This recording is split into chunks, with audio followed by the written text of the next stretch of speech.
The rain hammered against the thin walls of the apartment like angry fists, each drop a reminder of how easily everything could fall apart. Keisha Williams pressed her back against the front door, her heart racing as she listened to the voices on the other side. The landlord's voice was getting louder, more threatening with each word. "I know you're in there, Keisha. You can't hide forever. The eviction notice was clear you had 30 days, and that was 6 weeks ago." Her younger sister Imani looked up from the couch where she'd been pretending to do homework, her 13-year-old eyes wide with fear. "Keisha, what are we gonna do?" Keisha closed her eyes and took a deep breath. At 22, she'd been carrying the weight of the world on her shoulders since their grandmother passed away 2 years ago. Grandma Rose had raised them both after their parents died in a car accident when Keisha was just 15. Now it was just the two of them in this run-down apartment in East Atlanta, struggling to make ends meet. "Shoo," Keisha whispered, placing a finger to her lips. "He'll leave soon." But the knocking continued, followed by the sound of keys jingling. Keisha's stomach dropped. She'd forgotten the landlord had a master key. "I'm coming in, Keisha. This is your final warning." The door opened slowly, pushing against Keisha's back. She stepped aside, straightening her shoulders and lifting her chin the way Grandma Rose had taught her. "Never let them see you broken, baby girl. Hold your head high no matter what."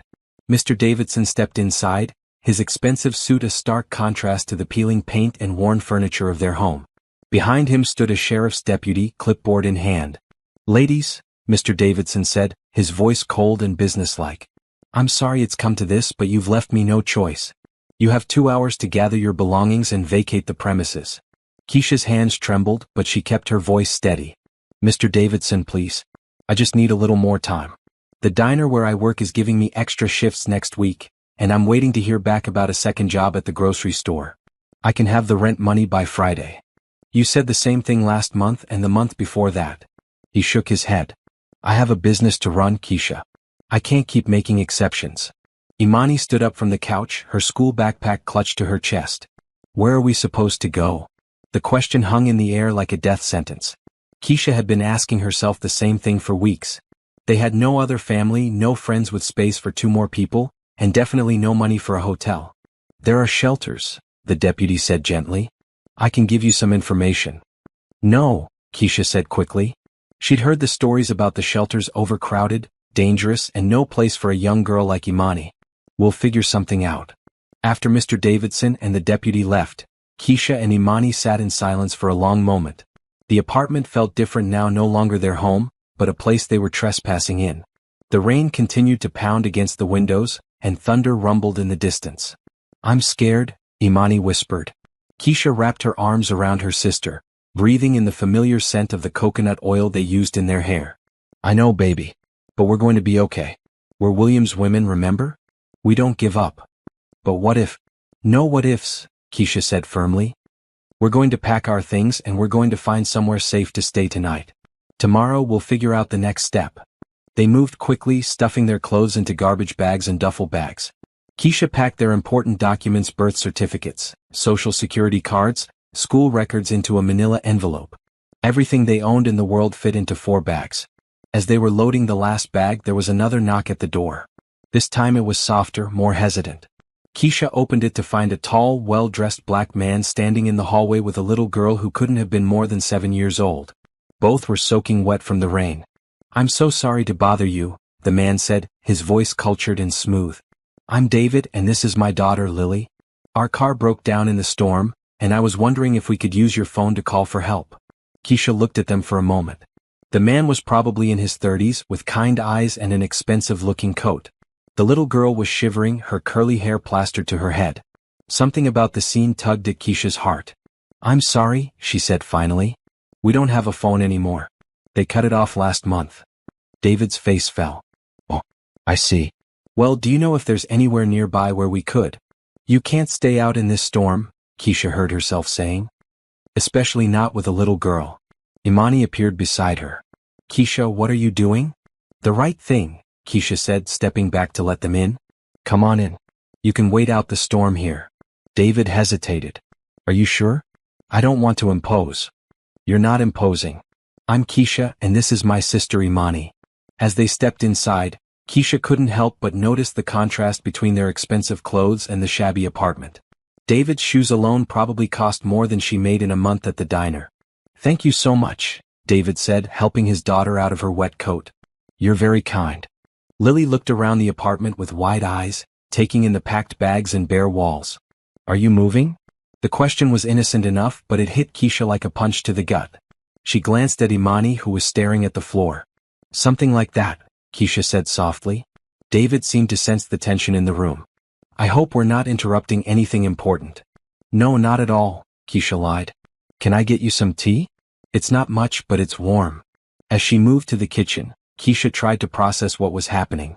Here she was, about to be homeless in less than 2 hours, and she was offering hospitality to strangers.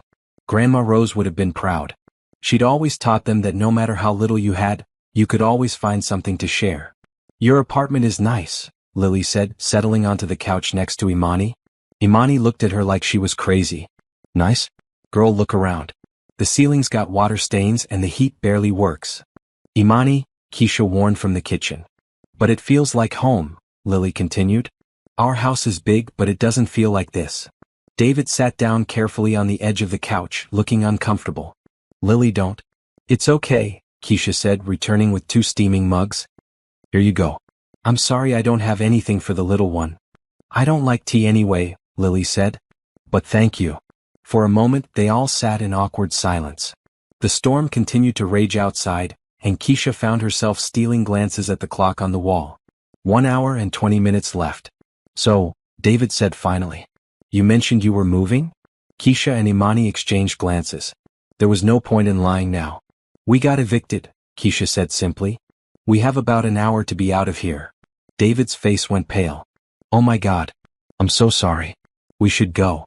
No, Keisha said quickly. Where would you go? Your car's broken down and it's pouring out there. But we can't stay here if you're being evicted. Why not? What are they going to do, evict us twice? For the first time since they'd arrived, David smiled. I suppose you have a point there. Lily looked between the adults, confusion written across her face. Daddy, what's evicted? It's when you have to leave your home, sweetheart, David explained gently.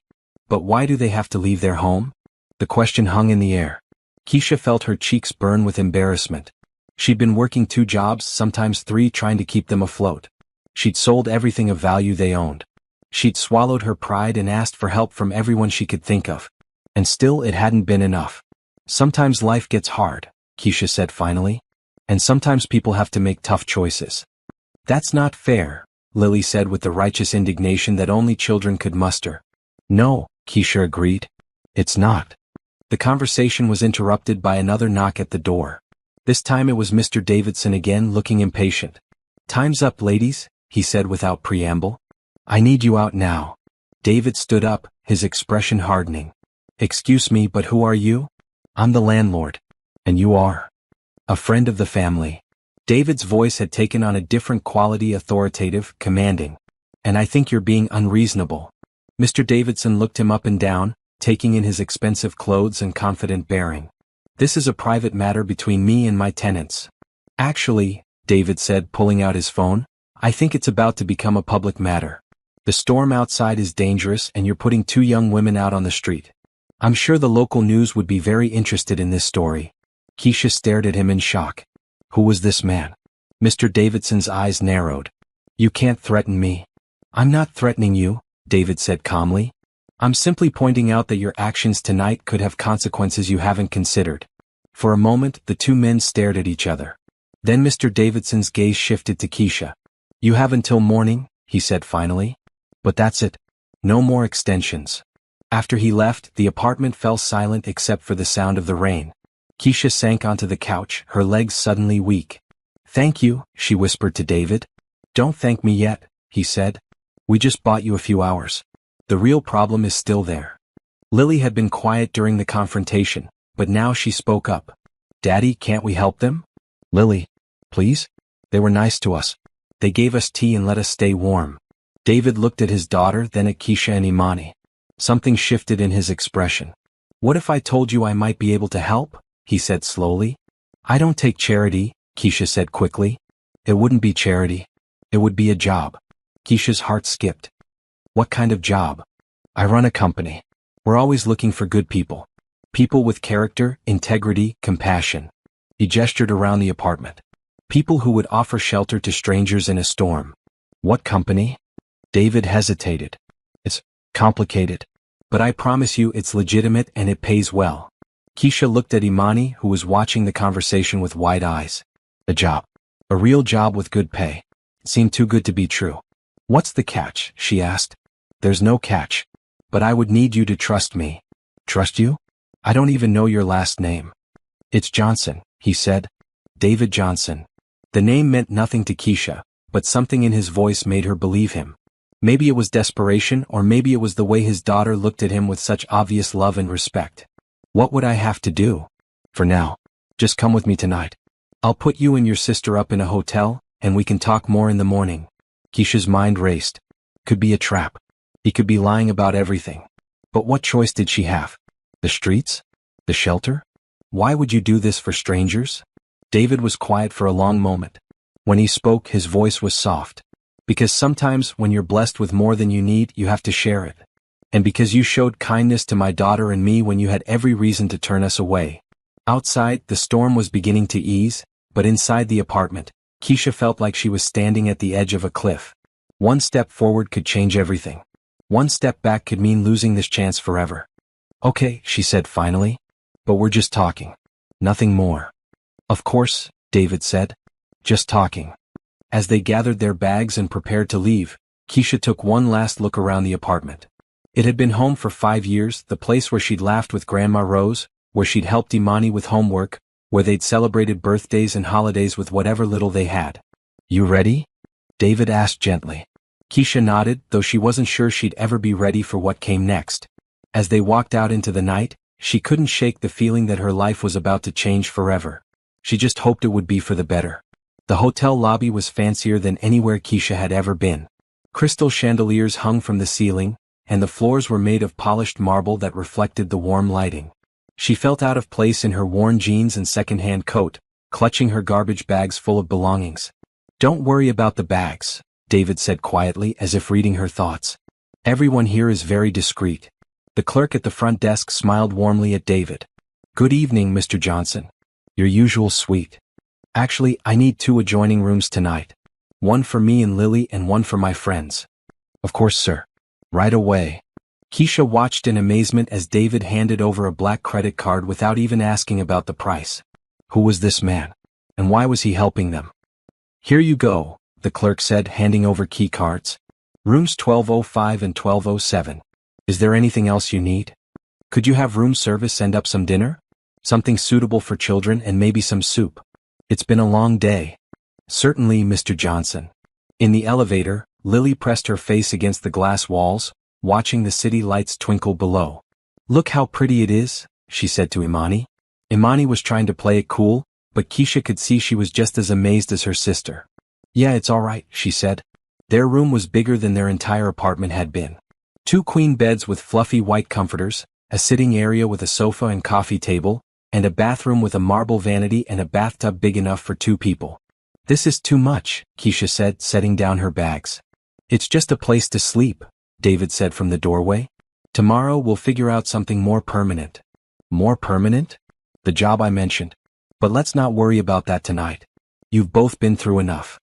After David and Lily went to their room, Keisha and Imani sat on one of the beds, still in shock. Keisha, what's going on? Imani asked. Who is this guy? I don't know, Keisha admitted. But right now he's the only friend we have. What if he's some kind of creep? Then we'll leave. But Imani, look around. This room probably costs more per night than I make in a week. If he wanted to hurt us, he wouldn't need to spend this kind of money to do it. A knock at the door interrupted them. Room service had arrived with a cart full of food, sandwiches, salads, soup, and even chocolate cake for dessert.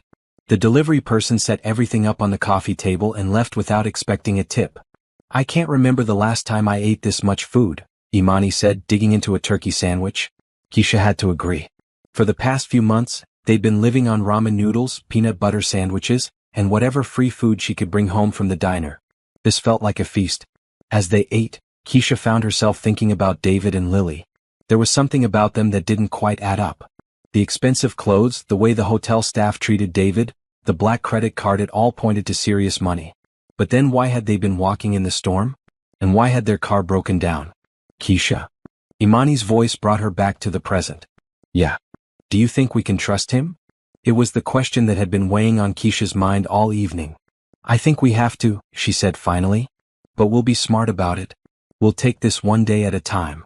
After dinner, they both took long, hot showers, a luxury they'd been living without since the hot water heater in their apartment broke 3 months ago. Keisha stood under the steaming water, letting it wash away the stress and fear of the day. For the first time in months she felt clean. Really clean. When she came out of the bathroom, she found Imani curled up on one of the beds, already asleep. Her sister looked so young, so vulnerable.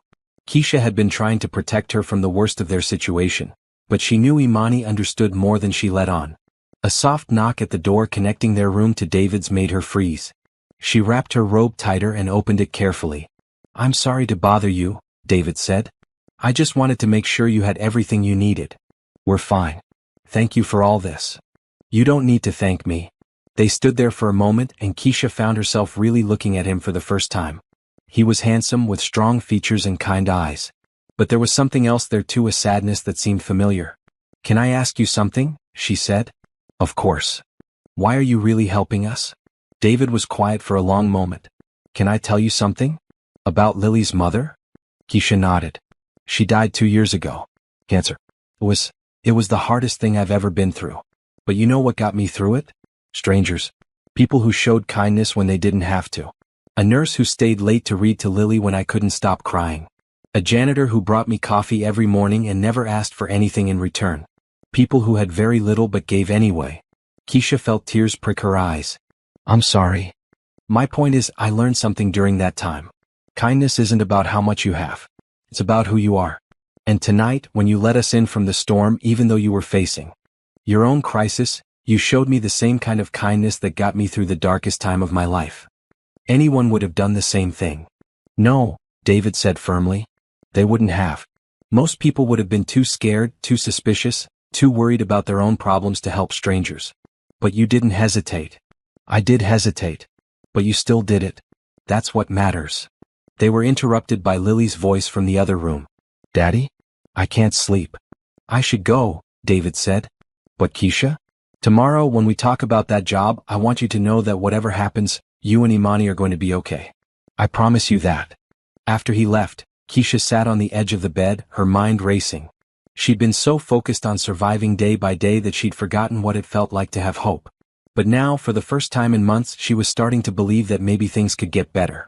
She looked over at Imani, who was sleeping peacefully in the soft hotel bed.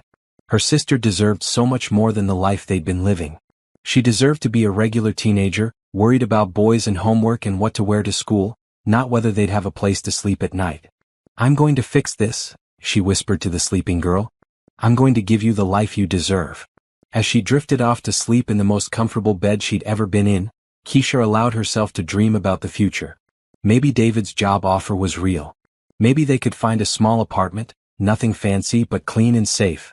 Maybe Imani could join the school choir like she'd always wanted to. Maybe Keisha could even go back to college someday. But even as she hoped, a small voice in the back of her mind whispered warnings. Things that seemed too good to be true usually were. And men like David Johnson didn't just appear out of nowhere to save struggling young women. There had to be more to this story.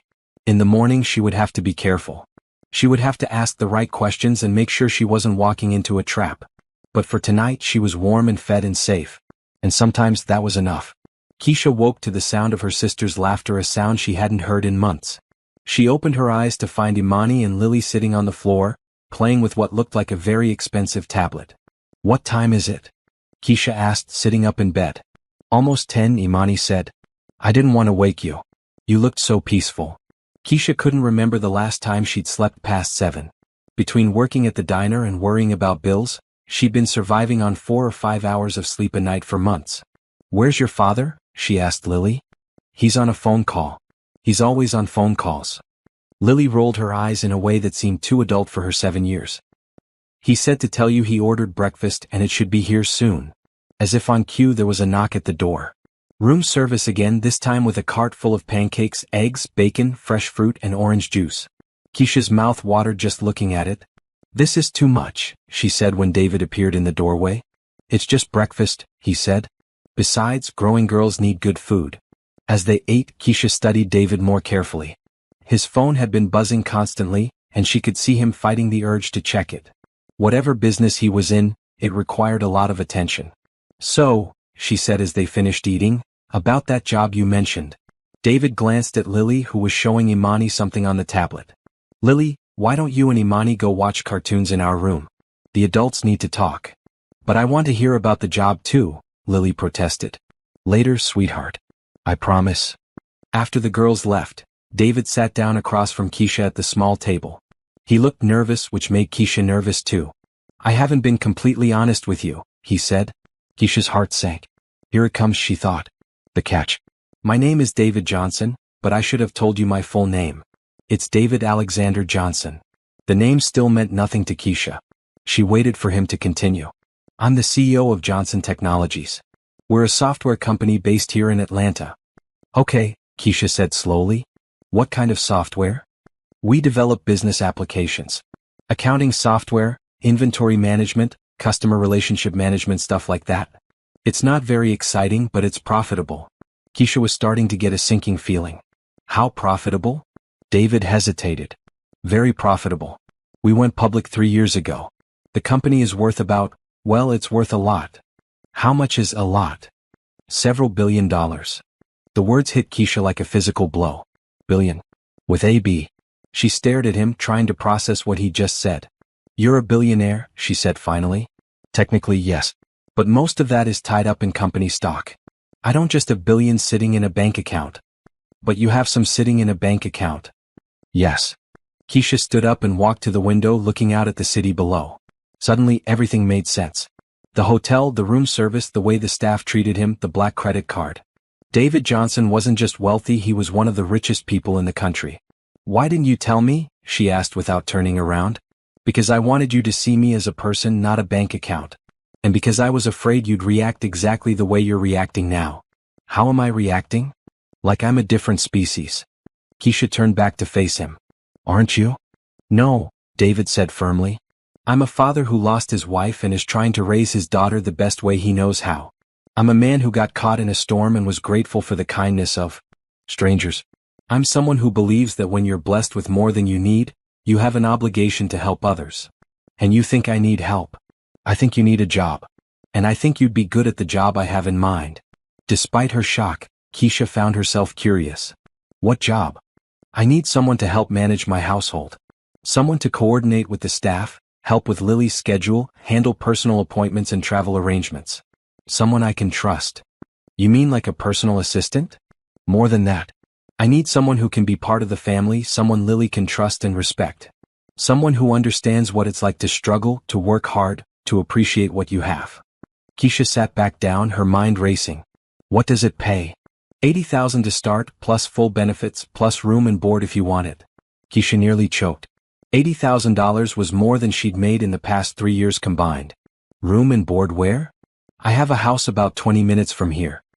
"Well, it's big. There's a separate apartment above the garage that would be perfect for you and Imani. Your own space, but close enough that you'd be available when needed." "And Imani?" "She'd go to the same private school as Lily. Full scholarship, of course." It was too much. All of it was too much. Keisha felt like she was dreaming or like this was some kind of elaborate joke. "I don't understand," she said. "You don't know me. How do you know I'm not going to steal from you or hurt your daughter or—" "Because you let us in from the storm," David interrupted. "Because you shared your tea when you probably couldn't afford to buy more. Because you stood up to your landlord even when you were facing eviction. Because your sister looks at you like you hung the moon, which tells me you've been taking care of her like a mother should. I'm not qualified for this job. You're more qualified than you think. You've been managing a household with no money and no resources for years.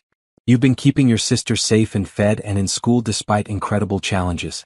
You've been working multiple jobs and still making time for what matters most.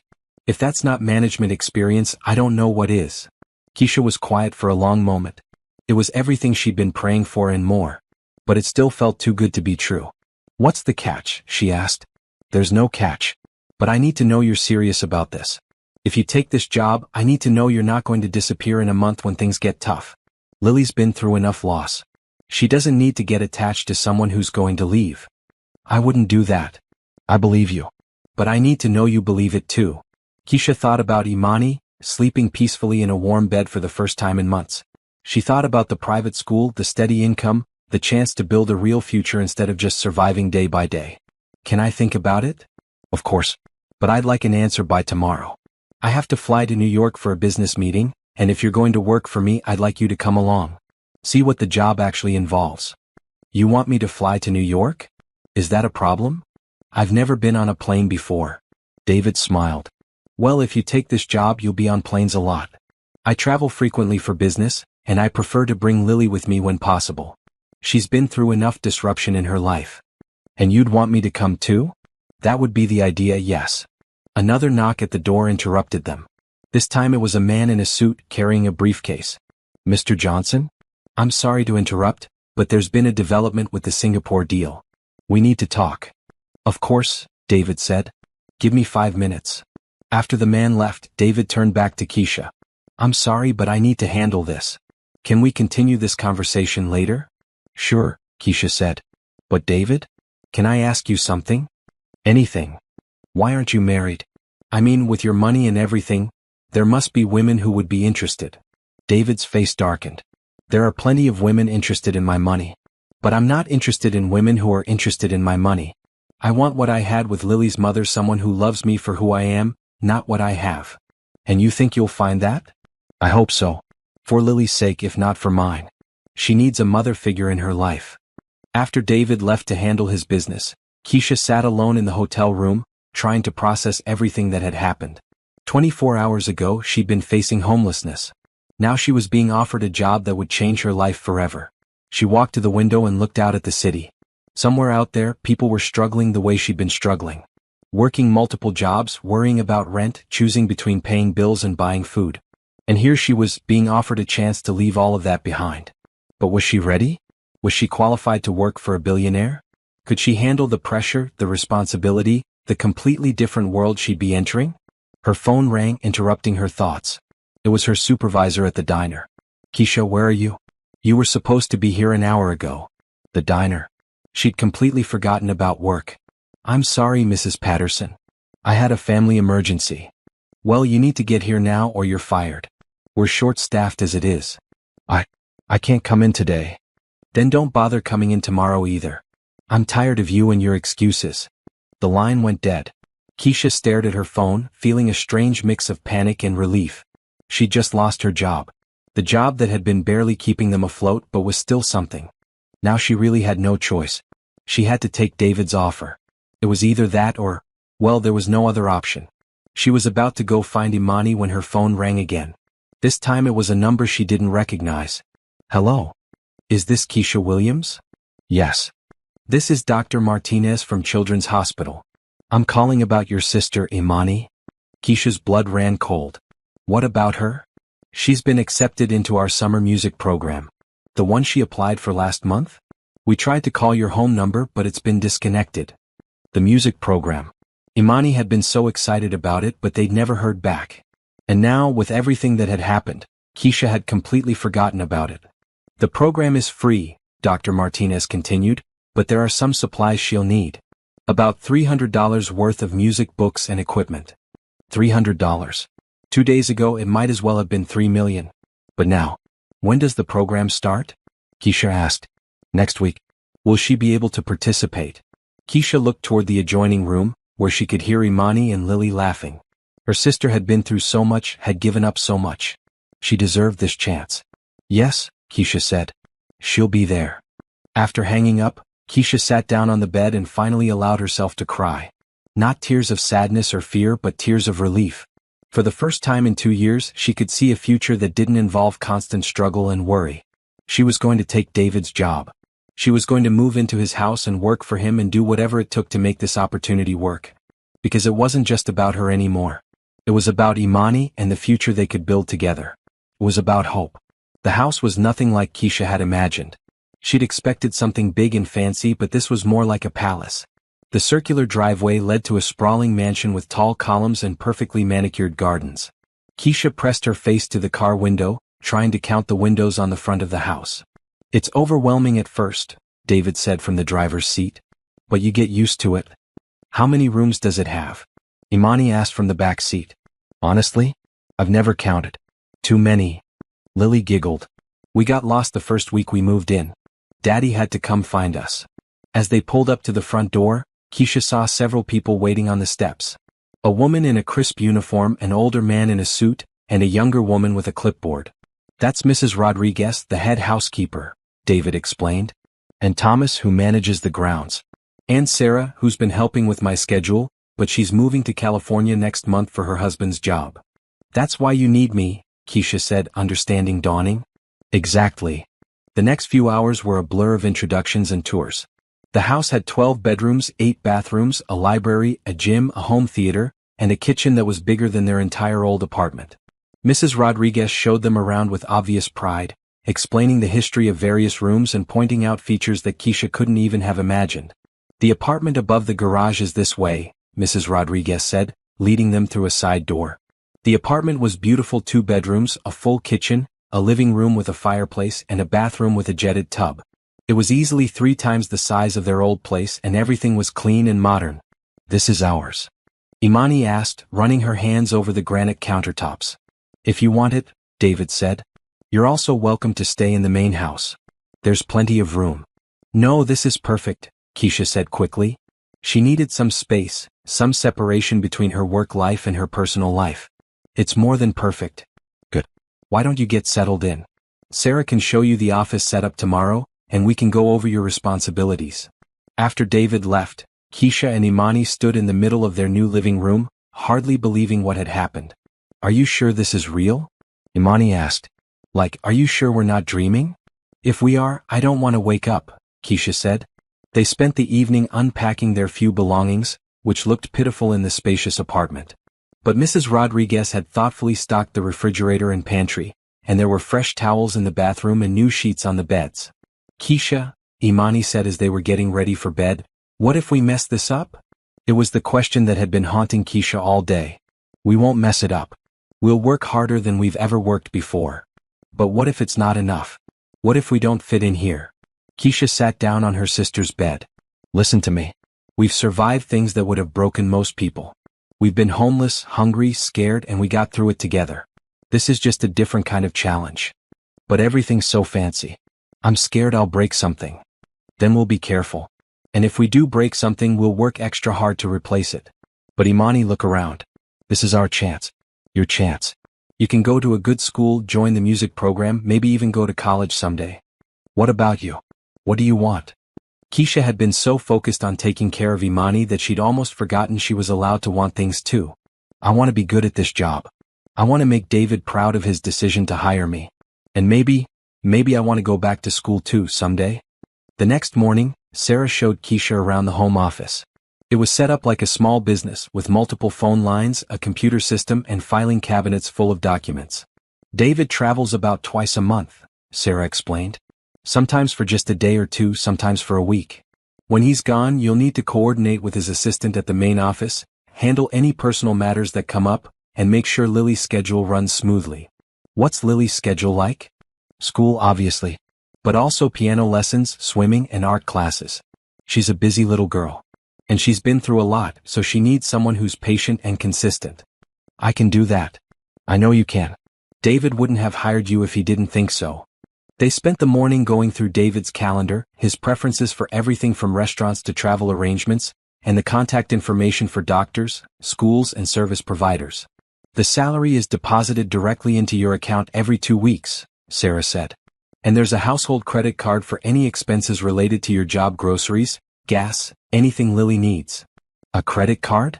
Don't worry, it's not a test. David trusts you, and he wants you to be able to handle things without having to ask permission for every little expense. That afternoon, Keisha picked up Lily from school for the first time. The private academy was like something out of a movie: beautiful brick buildings, manicured lawns, and children in crisp uniforms. How was school? Keisha asked as Lily climbed into the car. Good. We learned about photosynthesis in science class. Did you know that plants make their own food from sunlight? I did know that. That's pretty cool, isn't it? Yeah. Where's Daddy? He's at work. He said he'd be home for dinner. Will you help me with my homework? Of course. As they drove home, Keisha marveled at how normal it felt. She'd been worried about connecting with Lily, but the little girl seemed to accept her presence without question. Maybe it was because she was used to having different people help take care of her, or maybe it was because children were naturally adaptable. "Keisha," Lily said as they pulled into the driveway. "Yes. I'm glad you and Imani are here. It gets lonely sometimes, just me and Daddy." "What about your friends from school?" "They're nice, but they don't really understand. Most of them have moms and dads, and they don't know what it's like when your mom is gone." Keisha felt her heart clench. "I'm sorry, sweetheart." "It's okay. But sometimes I pretend that you're my big sister." "Is that weird?" "No, it's not weird at all. I'd be honored to be your big sister." That evening, the four of them had dinner together in the main house. It was strange sitting at a table that could seat 12, but it also felt right somehow. Like they were becoming a family. "How was everyone's first day?" David asked. "Good," Keisha said. "Sarah showed me everything and I think I'm starting to understand what you need." "And you, Imani? How was your new school?" "It's different," Imani said. "But good different. They have a real music room with actual instruments. And the cafeteria food doesn't taste like cardboard." "That's always a good sign," David said with a smile. "Daddy, can Keisha come to my piano recital next week?" Lily asked. "Of course if she wants to." "I'd love to," Keisha said. After dinner, David walked Keisha back to the apartment. The sun was setting, painting the sky in shades of orange and pink. "How are you feeling about all this?" he asked. "Overwhelmed," Keisha admitted. "But good overwhelmed, if that makes sense." "It makes perfect sense. When I first started the company I felt the same way. Like I was in over my head but excited about the possibilities." "Can I ask you something?" "Why me?" "I mean, you could have hired anyone. Someone with experience, references, a college degree." David was quiet for a moment. "Do you know what I've learned about hiring people? Experience and degrees are nice, but they don't tell you about someone's character. They don't tell you if someone will show up when things get tough, or if they'll treat your child with kindness, or if they'll make good decisions when you're not around to supervise." "And you think I will?" "I know you will. You've already proven it." They'd reached the apartment, but neither of them moved to go inside. "David," Keisha said, "I want you to know how grateful I am.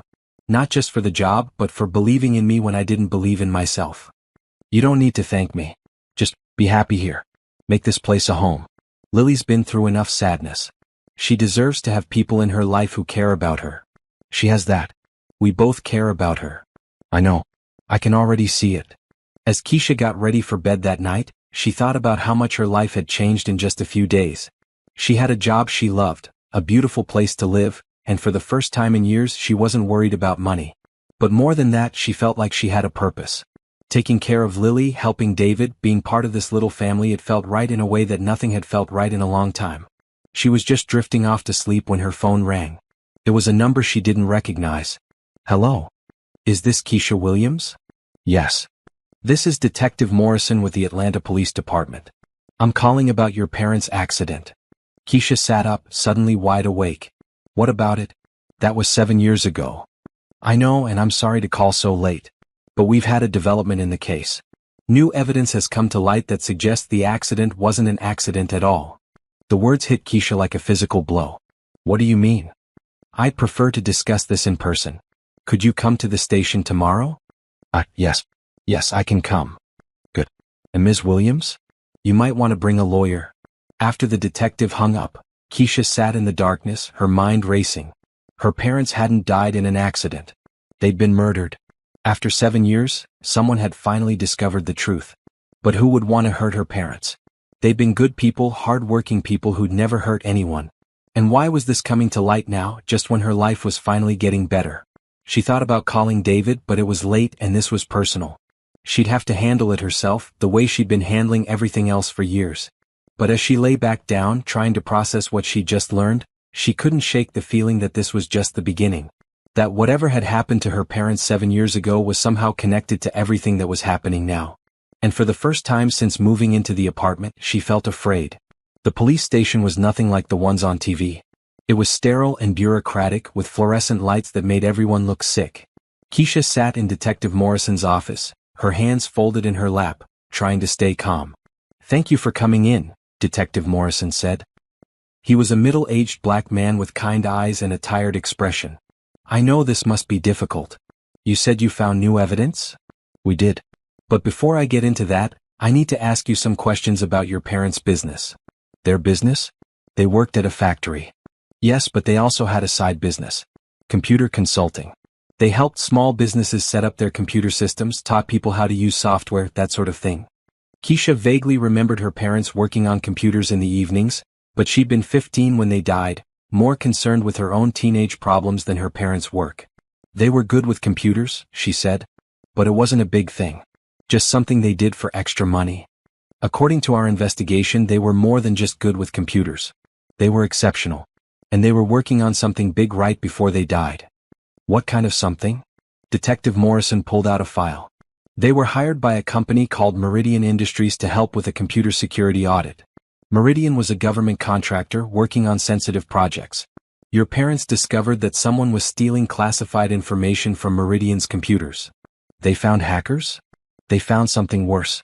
They found evidence that someone inside Meridian was selling government secrets to foreign buyers. We're talking about military technology, defense contracts, information that could compromise national security. Keisha stared at him. My parents found this?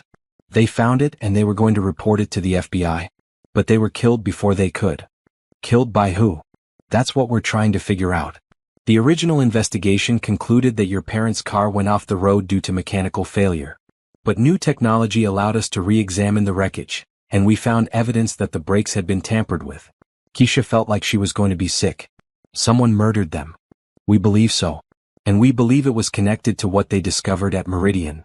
What happened to the evidence? The information they found? That's the problem. It disappeared.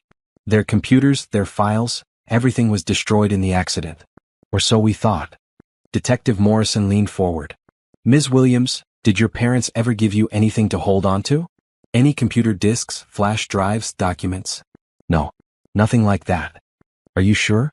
Think carefully. It might have seemed unimportant at the time. Keisha closed her eyes, trying to remember. The weeks after her parents' death had been a blur of grief and confusion. She'd been too young to understand the legal and financial implications of their deaths, too overwhelmed to pay attention to details. Wait, she said suddenly.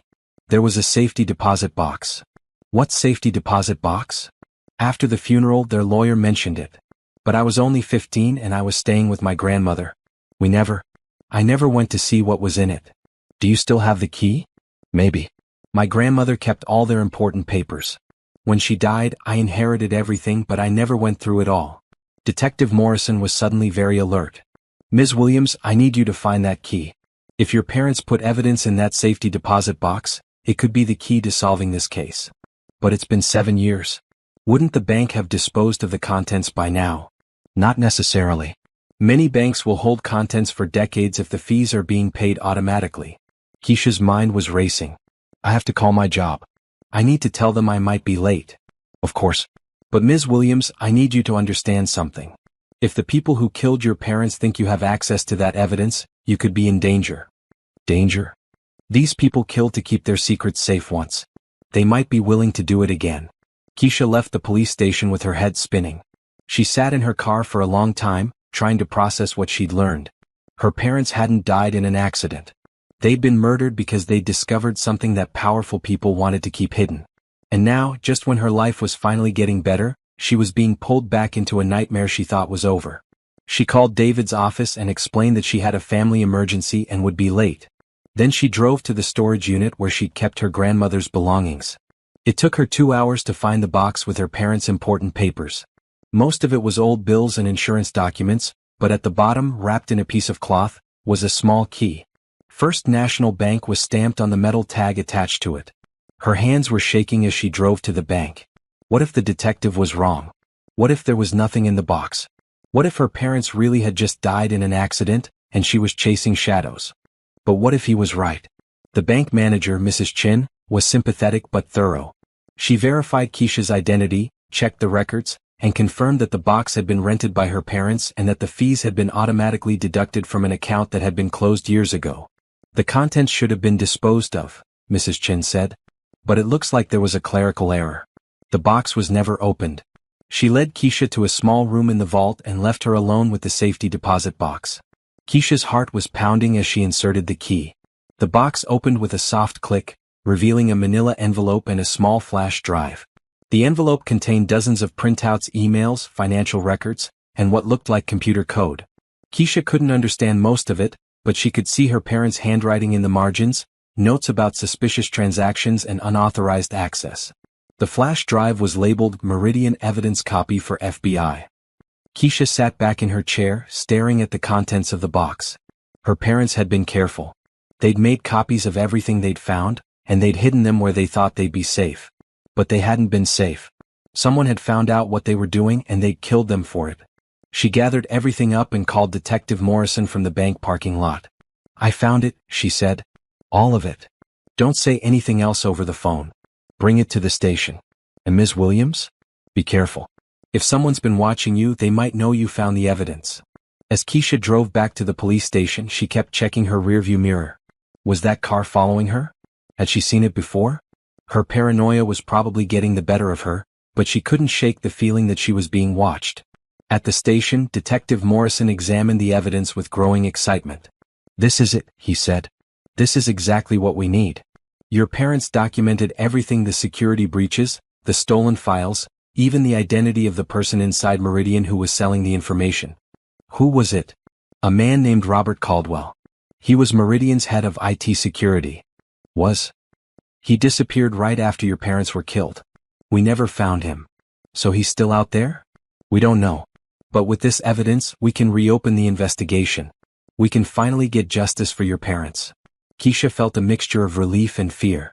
Relief that the truth was finally coming out, but fear about what it might mean for her and Imani. "What happens now?" she asked. "Now you go home and you act normal. Don't tell anyone about this except people you absolutely trust. We'll start working on the case quietly, and hopefully we can make an arrest before anyone realizes what's happening. And if they do realize? That's why I want you to be careful. These people have killed before and they have a lot to lose if this comes out." As Keisha drove home, her mind was churning. She thought about David and Lily, about the new life she was building. She thought about Imani, who was finally happy and settled in school.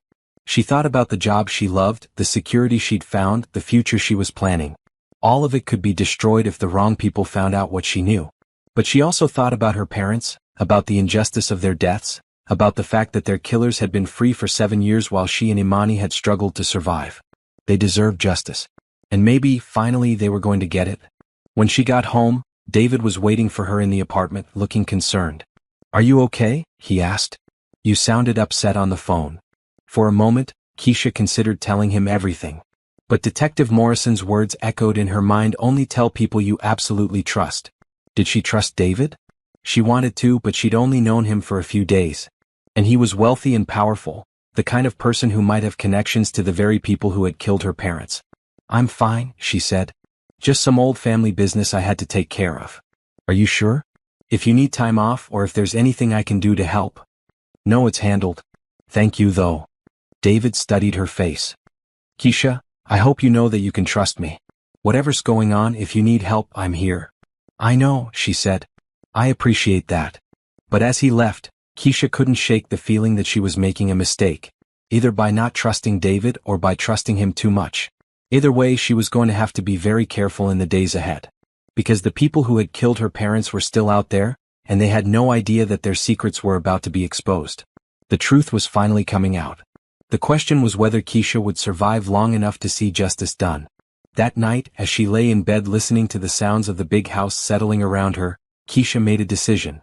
She was going to see this through no matter what it cost her. Her parents had died trying to do the right thing, and she was going to honor their memory by finishing what they'd started. But first she had to figure out who she could trust. Because in a world where powerful people killed to keep their secrets, the only way to survive was to know who your friends really were. And as she drifted off to sleep, she couldn't help but wonder if the man who had saved her from homelessness might be the very person she needed to fear most. But that was a worry for tomorrow. Tonight, she was safe, warm, and surrounded by people who cared about her. And for now, that was enough. The truth about her parents' murder was finally coming to light. The question was whether that light would illuminate the path to justice, or expose her to dangers she couldn't even imagine. Either way, there was no going back now. The wheels of justice were finally turning, and Keisha was determined to see them through to the end, no matter where they led her. Because her parents deserved nothing less than the truth. And she was going to make sure they got it.